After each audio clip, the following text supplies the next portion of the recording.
जैसा आपको वहाँ देख रहे हैं मेरे YouTube channel SK cricket show, एक नई वीडियो और एक नए मौजू के साथ आपकी खिदमत में हाजिर होते हैं। बात करने जा रहे हैं भाई, आपकी जो खबरें अभी तक गर्दिश कर रही है, मैंने तो इसके ऊपर वीडियो करना मुनासिब नहीं समझा था, लेकिन अब ज़रूरी हो गया है क्योंकि मुझे जो नज़र आ रहा है कि पाकिस्तान के जो करंटली या फॉर्मर देख लें, हर किसी को यार अपनी अपनी क्यों पड़ी हुई है। मुझे इस बात की समझ नहीं आती है कि पाकिस्तान के जो मुझे लगता है कि हमें इस चीज़ को समझने की ज़रूरत है कि हमने किस तरह अपने क्रिकेट को आगे लेके जाना है और हमने अपने प्लेयर्स को किस तरह रिस्पेक्ट देनी है। इस हवाले से देखें तो रमीज़ राजा साहब के जो बयानात हैं वो कुछ और होते हैं और जब वो कुछ करते हैं तो उनके ख्यालात कुछ और नज़र आ रहे होते हैं। मैंने ये वीडियो पहले करना मुनासिब इसलिए नहीं समझा कि मुझे लग रहा था कि नहीं यार ये खुद ही हैंडल हो जाएगा और खुद ही बात ये चल जाएगी, लेकिन मैंने सोचा कि नहीं, अब बात करनी ज़रूरी बनती है क्योंकि जिस तरह पाकिस्तान के प्लेयर्स को डिग्रेड किया जाता है, मैं उस हवाले से देखूँ तो भाई आपकी जो रमीज़ राजा है वो आपके फॉर्मर PCB चेयरमैन भी रह चुके हैं, फिर एक्स क्रिकेटर भी हैं। तो इनको ये समझना या बार बार बताने की जरूरत क्यों पेश आती है कि भाई आपने क्रिकेट को अपनी मर्जी से नहीं लेके चलना, जो चल रहा है आपने उसको देख के अपना ओपिनियन जरूर देना है, लेकिन किसी को डिग्रेड या डिसरिस्पेक्ट नहीं करना। आपके सामने जो पोस्ट मैच प्रेजेंटेशन सेरेमनी में या प्रेजेंटेशन कह लें या वैसे क्या पोस्ट मैच जो इनका शो चलता है जब मैच के बाद, जिसमें ज़ैनब अब्बार साहिबा, उसके अलावा साथ में रमीज़ राजा साहब बैठते हैं और साथ में कैप्टन आके बैठते हैं शान मसूद, जबकि इंग्लैंड के खिलाफ तीसरा टेस्ट मैच पाकिस्तान ने जीतना जहाँ पे यानी कि जीता, और उसके बाद फिर जो पोस्ट मैच ये शो हुआ उसमें जाके शान मसूद बैठे और उनसे जब ये सवाल किया गया वो अपने बड़े अच्छे तरीके से कामनस तरीके से जवाब दे रहे थे, लेकिन उसमें जो रमीज़ राजा साहब ने अपनी तरफ से मजाक किया और मजाक शायद उनके अब गले पड़ने वाला है। मजाक किया उन्होंने कहा कि भाई अच्छा वो कैसा माहौल था जब आपने ये कैसे अचीव किया कि आपने 6 यानी कि 6 विकेट्स इन अ रो आपने हासिल की। तो उन्होंने बड़ा ही कामनेस तौर पे पहले एकदम से शान मसूद ने इनकी तरफ देखा कि इस तरह की बात कर रहे हैं, वो भी चैनल पे बैठ के, वो भी शो में बैठ के। तो उन्होंने बड़े अच्छे तरीके से कहा कि बहुत इंपॉर्टेंट था हमारे लिए मैच जीतना। उन्होंने बड़े अच्छे तरीके से इस चीज़ को कंक्लूड भी किया कि हमने बड़ा अच्छे तरीके से किया। फिर उसके अलावा उन्होंने फिर उनकी बैटिंग में कहा कि आप इस तरह की शॉट मार के तो नहीं आप आउट होंगे, आप इस तरह के शॉट पे तो काम करेंगे। तो यानी कि समझ नहीं आई कि एक तरफ तो वो बड़े हामी हैं बाबर आजम के, बाबर आजम के बारे में बहुत बड़ी बातें करते हैं कि भाई इनके बगैर टीम चल ही नहीं सकती। फिर वहाँ पे कमेंट्री पैनल में बैठते हैं तो वहाँ पे बैठ के बाबर आजम के बारे में बड़ी अच्छी अच्छी बातें करते हैं और एकदम से उनको इतना फेवर दे देते हैं कि लगता है कि भाई ये बाबर आजम का कोई PR एजेंडा चला रहे हैं। दूसरी तरफ देखें तो जब ये शो में आके बैठते हैं तब भी कोई ऐसी बात कर देते हैं तो उसमें भी एकदम से हमारी तन बदन में आग लग जाती है कि भाई ये क्या चक्कर है, आपने यहाँ पे शो करने बैठे, आप गैर जानिबदार होके बैठे हैं, आप क्यों इस तरह जानिबदार होके या किसी के ऊपर बात कर रहे हैं। या फिर आपका ये था कि मेरे टेन्योर में तो क्यों नहीं जीता पाकिस्तान, तो अब क्यों जीतना शुरू कर दिया है। तो भाई एक चीज़ आपने पहले बाबर आजम के ऊपर सारा ब्लेम लगा दिया कि भाई ये पिचेस जो बनाता था वो बाबर आजम कहता था मुझे ये पिचेस बना के दो। हालांकि बाबर आजम का एक इंटरव्यू भी सर्कुलेट करा है कि उन्होंने कहा कि भाई हम स्पिन विकेट चाहते हैं लेकिन पिचेस हमारी मर्जी की नहीं बन रही, ये चेयरमैन साहब अपनी मर्जी के बना रहे हैं। तो उनका वीडियो भी एक वायरल घूम रही है। फिर दूसरी तरफ देखे तो ये बाबर आजम पे इल्ज़ाम लगाते हैं, तो यानी कि हर कोई दूसरे पे इल्ज़ाम लगा देगा तो इस तरह बचा नहीं जाएगा। अब जो इन्होंने किया इस पोस्ट मैच शो में, तो अब इनके ये गले पड़ने वाला है क्योंकि आपके जो PCB है वो काफ़ी ज़्यादा सख्त नाराज़ है और इनको शायद कमेंट्री पैनल से भी, अब जो ऑस्ट्रेलिया का टूर हो रहा है उससे भी हटा दिया जाए और उसमें कमेंट्री पैनल से भी हटा दिया जाए। और उसके अलावा अगर देखें तो इनको अब शायद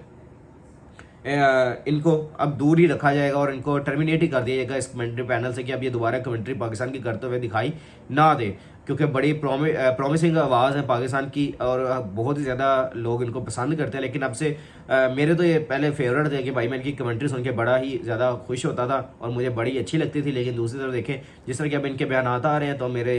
दिलो दिमाग से उतरना शुरू हो गए हैं और इंशाल्लाह मैं एक दिन यही बात करूँगा बैठ के कि भाई ये ना ही नज़र आए तो सही है। तो एक चीज़ है कि भाई इनको खुद समझना चाहिए कि हम किस तरह ये चल रहे हैं, हमने किस तरह ये पाकिस्तान क्रिकेट को डिग्रेड कर रहे हैं। हम खुद ही कैप्टन से, हालांकि आपके सामने वो जीत के आया है, विनिंग कैप्टन है, आप उनसे अच्छे तरीके से अच्छे वे पे बात करें। इतनी देर के बाद पाकिस्तान को ये फतह नसीब हुई है, उसके बाद पाकिस्तान इतनी देर के बाद होम सीरीज जीती है तकरीबन 3 साल के गैप के बाद, तब जाके अगर आप देखें तो इस तरह की बातें कर रहे हैं तो फिर मैं हैरान हूँ कि आप इस तरह की बातें कर रहे हैं। तो PCB ने इनके खिलाफ स्ट्रॉन्ग एक्शन लेने का, फिर शोकाज नोटिस भी जारी करने का इनको सोचा। अब देखते हैं कि किस तरह PCB इनको हैंडल करता है और PCB क्या इनके खिलाफ इस तरह के करते हैं कि इनको कमेंट्री पैनल से हटा दीजिए, टर्मिनेट ही कर दिया जाए इनको थ्रू आउट के, अब दोबारा ये कभी कमेंट्री पैनल में नजर ही ना आए। तो इस बारे से देखें तो अभी ऑस्ट्रेलिया के खिलाफ जैसे ही कमेंट्री पैनल आता है तब तो अंदाज़ा हो जाएगा कि वाकई इनको हटा दिया गया या फिर वाकई कोई साइडलाइन कर दिया कि जिस तरह बाकी प्लेयर्स के साथ किया जाता है या बाकी लोगों के साथ किया जाता है, तो फिर अब हमें इनके साथ भी इस तरह ही बिहेव करना चाहिए कि जो पाकिस्तान को डिग्रेड करेगा वो इस तरह ही करेगा। हालांकि आपके सामने कैप्टन बैठा हुआ है, आपने उनसे रिस्पेक्ट में वे में बात करनी है, आपने उनको ठीक है आप क्वेश्चन कर सकते हैं, आप कोई ऐसी बात कर, लेकिन आप उनको इस तरह डिग्रेड नहीं फौरन कर सकते कि भाई आप उसको बिठा कर कि वो कैसा एक्सपीरियंस था कि आप इस तरह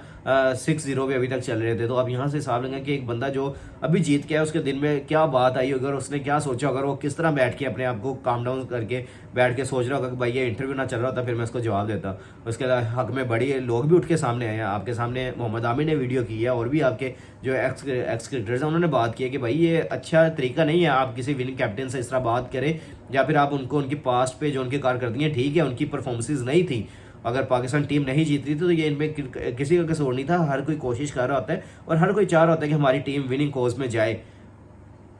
लेकिन एक साइड पे अगर अल्लाह ताला की तरफ से मर्जी नहीं होती है या मेहनत करके भी अगर उसका फल नहीं मिल रहा होता तो फिर कोई मसला नहीं होता। अल्लाह ताला की तरफ से देर होती है, देर नहीं होती। और पाकिस्तान एक हिस्टोरिक ये सीरीज जीती है इंग्लैंड के खिलाफ। हम बांग्लादेश से जीतने की बात कर रहे थे, हम उससे पहले जीतने की ऑस्ट्रेलिया से बात कर रहे थे, लेकिन अल्लाह ताला ने हमें इज्जत देनी थी इंग्लैंड के खिलाफ। इंग्लैंड के खिलाफ हमने ये सीरीज जीतनी थी, तब हमारी ये इज्जत बनी थी और हमने इसी वे में आगे जाना था। तो इसलिए हमें इस चीज़ को समझना चाहिए कि जब अल्लाह ताला की तरफ से टाइम लिखा होगा, जब हमें अल्लाह ताला ने आगे लेके जाना है तो हमने तभी मिलना है। अभी जो रिजवान ने बात की थी और जो शान सूद ने इस मैच में यहाँ पे बैठ के उन्होंने बात की इस पोस्ट मैच शो में कि रिजवान कहता होता था कि हम नहीं जीत पा रहे बांग्लादेश के खिलाफ सीरीज में, उन्होंने बात की थी कि भाई अगर हम नहीं जीत पा रहे तो अल्लाह ताला इसमें कोई इम्तिहान ले रहा है हमारा। इंशाल्लाह अल्लाह ताला ने कुछ बड़ा करवाना है हमसे, इस वजह से हम ये छोटी छोटी हारों पे हम यानी कि अल्लाह ताला ने रखा हुआ है। तो अल्लाह ताला ने कैसा इनसे अच्छा करवाया कि एकदम से स्क्वाड में ये प्लेयर्स नहीं होते, स्क्वाड में आते हैं, आके अच्छी परफॉर्मेंसेस देते हैं और थ्रू आउट देखे एक हिस्टोरिक टेस्ट सीरीज जो हमने तकरीबन 3 साल के बाद अपने होम सीरीज में यहाँ पे कंडीशन में जीती या होम कंडीशन में जीती, तो एक बड़ी चीज़ है। पाकिस्तान को इतनी देर बाद खुशी मिली और इस तरह के लोग जो सामने बैठ के फिर बातें करते हैं और फिर इसके अलावा टीवी पे शोज भी करते हैं यार